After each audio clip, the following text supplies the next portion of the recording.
Notability versus GoodNotes. Which one should you actually use? I'll give you the pros and cons for both. Let's start with Notability. Now, Notability, the first pro, I would say it has continuous scroll. This is the main reason, and many others actually love Notability. You can just keep writing without having to, flip a page. It's basically a lifesaver for long lectures. And it does also have audio recording features. It has, the audio sync feature, fantastic. You basically you tap on a word you wrote and it'll play the exact part of the lecture where you wrote it. This is a huge time saver when you're reviewing. And it has a very intuitive UI because the simple side pane organization, quick access to tools, everything feels very streamlined, okay?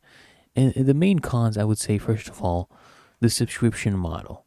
Okay, let me come here, click on pricing, and show you the pricing they charge you.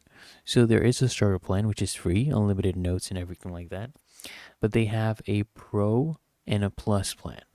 Okay. Now, this is when you want things like audio transcription, quizzes, flashcards, and even this is, limited.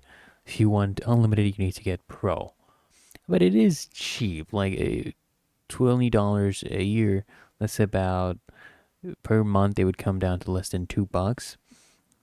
But if you go for monthly, it does get much more expensive, as you can see. So I would suggest you just go for the yearly plans.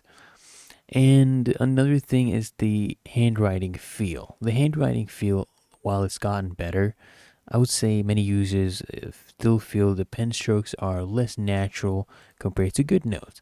Now let's go to GoodNotes and the pros and cons. First pro, the handwriting experience. The pen and paper feel is just right. The strokes are smooth, the ink looks and feels very natural, has a lot of customization, templates, massive variety of paper templates, covers, stickers. There's new AI features like spell check and math conversions. That's a really nice touch. And you also have a one-time purchase option, okay? For people who hate subscriptions. This is a huge win. You just pay once and you get the core app with a single payment. And it's available on all of these platforms, even web, okay? And now I'll go over the cons because first, it does have a page by page view. The biggest drawback for me, you have to flip a page to keep writing, which can break your flow during a lecture or a brainstorming session. And this one does have a steeper learning curve, so the organization with notebooks and folders can feel a bit confusing at first, especially if you have a lot of documents. So keep that in mind while you're making your decision between these two. If you appreciate the honesty and you like this review, make sure you smash the like button and subscribe to the channel.